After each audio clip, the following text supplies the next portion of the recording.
The pandemic's really affecting the old people. You know, my father's 64 years old. Haven't seen him in 2 months since this thing kind of escalated, but that hasn't stopped him from seeing anybody. My sister calls me up yesterday. She's like, have you talked to Daddy? And I'm like, no, what's up? She goes, calls me up and he's not feeling good. So I'm like, oh shit, not feeling good. What's wrong? Oh, you know, headache, stomach problems. I'm like, but he hasn't seen anybody. He's like, not exactly. So what do you mean? He called me up the other day, called her up. This is my sister talking, saying that how long do hickeys last? Oh, man. He's got a couple on his chest. His chest. My dad's 64 years old. I haven't gotten a hickey since I was 17. I'm like, who are you seeing? You know? But he hasn't told me this yet, but it's going to be ironic. He likes to meet girls on Facebook and like Match.com and that other stuff. But I'm like, if this is how you go, some random girl giving you hickeys, like that's a rough go, but we've all been there. I actually got a hickey story myself. Oh, dude. Good hickey story. This is. When I was 21, I went to Atlantic City for the first time with my buddy Johnny. Shout out to Johnny. He'll probably be commenting on this video. Just got married. I was a groomsman in his wedding. I actually introduced him to his wife, and now she's pregnant. So you're all welcome. You're all welcome. So me and Johnny turned 21, and we're like, we got to go to Atlantic City. He's a childhood friend. So I think that I might have told you this one. I don't know. Hop on a bus. We didn't have cars. Hop on a bus. We go to Atlantic City. We lose all of our money in the first night, and it wasn't a lot of money. Actually, it might have been the second night. We were going for 3 nights, I think, which is, if anybody's been to Atlantic City, you don't go to Atlantic City for 3 nights. It's a shithole. Everybody who's ever been tested for AIDS is from there. And it's just it's oh God. But at 21, you're like, let's get drunk, let's go out, let's fucking meet random people. That's what we did. So we lose a lot of money. We're down to $60, me and John. I think it was 60. And we're like, let's just put it all on roulette. If we win, we stay. Like if we double up. If we lose, we go home. Because we would have had no money. So I think we did black or red or whatever. We go on a run and we win $300. So now he's like, Rob, I trust you in poker. Take the $300, go play poker, and double our money. And I remember I played, and it was pocket threes, and I went all in. The guy called me, and I won.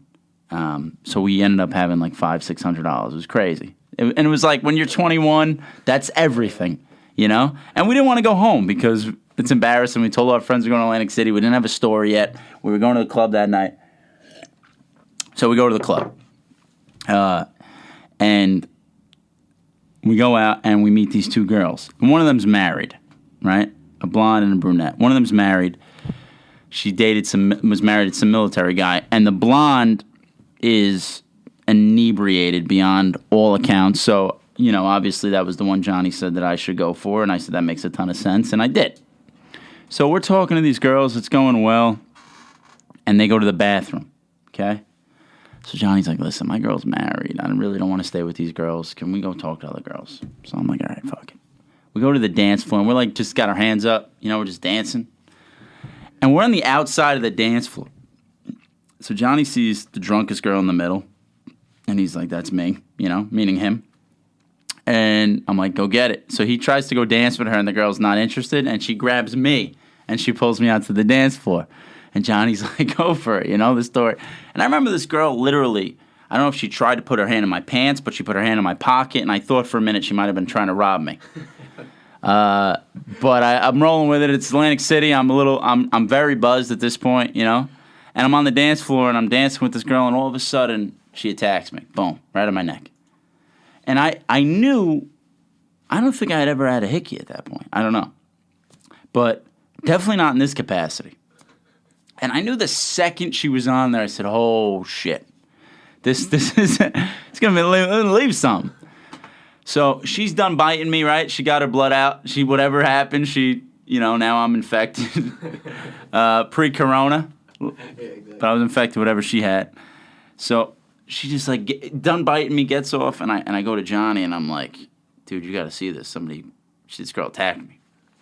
We go into the bathroom, and the lights are on, and obviously in the bathroom. And he looks and he goes, holy shit, screaming. And it was so bad that people walking by were like, oh, random guys in the bathroom. So I'm like, oh, fuck. So now we go back, and we're like, we can't see these girls again.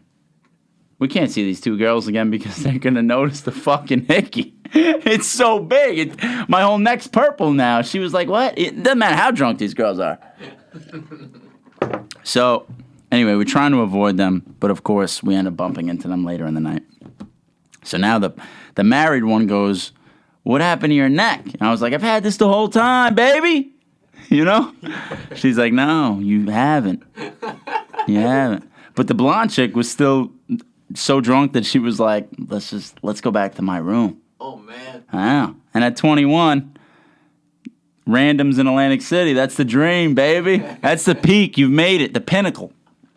So, me and John, we have to take a jitney back from the club to the hotel. The jitney's like that little bus that goes from hotel to hotel. So anyway, the funniest shit is we hop on the bus, and I swear to God, we get on the bus, the four of us, and the girl who gave me the hickey gets on the bus at the same exact fucking time. You couldn't have scripted it. And she comes over to me, and she's like, hey, talking to me because I guess she like when a dog pees on a fire hydrant, she knows that her hickey when she sees it. So now the blonde girl's on my lap. So now when this other girl's coming up, she's like, what the fuck you? And all of a sudden these girls are getting into an argument. I'm like, I don't know her. I don't know what's going on. Johnny's all pissed at me. Meanwhile, he pushed me to the circle to get the hickey. She's got a piece of you in her teeth. Yeah. She's got my driver's license because she picked my pocket earlier in the night. So it's hard to deny, but anyway, so we go back. So again, now everything is batting against us that we're going to get laid. Like how do you do it? How do you still get it? And if you do, you got to question what kind of girls are these girls really? One's married. You won against the odds already in Atlantic City. That's what I'm saying. We've been hot. We went black, red, 22, 25, all in with threes. We got here. We earned this kind of night, So we go back. The girls invite us back to their room. And Johnny has to go to the bathroom. Not number one, number two. And he's like, Rob, I got to go. I said, John, all right, let's talk about this for a second here, okay? I've done everything imaginable for us to get laid here tonight. You got to hold it. You go to the bathroom. You come back. What kind of story am I selling here? I got a hickey the size of the state of Montana. You got to hold it with another podcast, man. So it was, it made the divisional round. I said, John, you got to hold it. He said, Rob, I can't. It's 2 a.m. It's been a long day. I think we had Hooters for dinner. I got to go. So now I'm saying, Against All Odds, which is another podcast name we went with based on Phil Collins. Against All Odds, I got to entertain these women while my friend Johnny does what he's got to do. Go back to their room. Johnny goes to our room, okay? And now the liquor's really hit my girl. And she's got a tattoo, and I don't remember her name, but she's got a tattoo from here all the way down to her, almost her knee. And at the time, I was like, this is the trashiest, sexiest thing I've ever seen in my entire life. And it wasn't black and white. It's a colored. And nothing screams white trash like colored tattoos. I'm sorry. You got a full-body colored tattoo. Odds are you don't know one of your parents. So I was with it, though. I was grabbing it. We were laying in the other bed. And the married girl's like, where's your friend? Where's your friend? And I'm thinking, John, if she was ever going to cheat on her husband, this is the way to not get her to do it, by vanishing. So Johnny comes back, okay? And here's the epitome of us at 21 showing why we didn't get girls, okay? Not only did Johnny go to the bathroom, but he does an outfit change.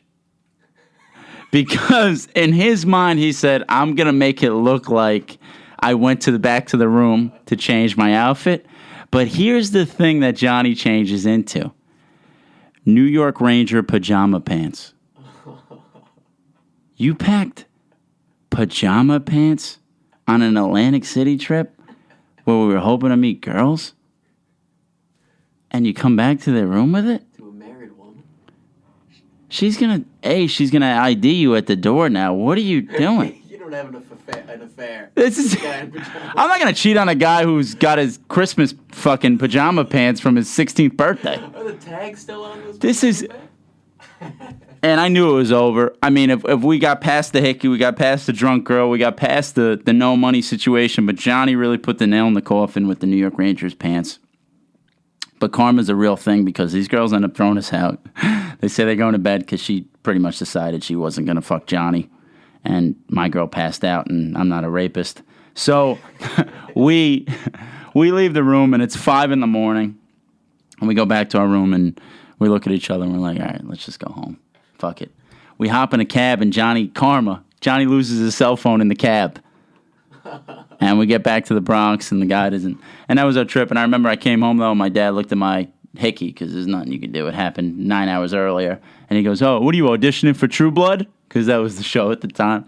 You got to say that to him now. Yeah. It's what I got to spend the... I gotta. Next time I see him, it's going to be harder to see his chest, though. But,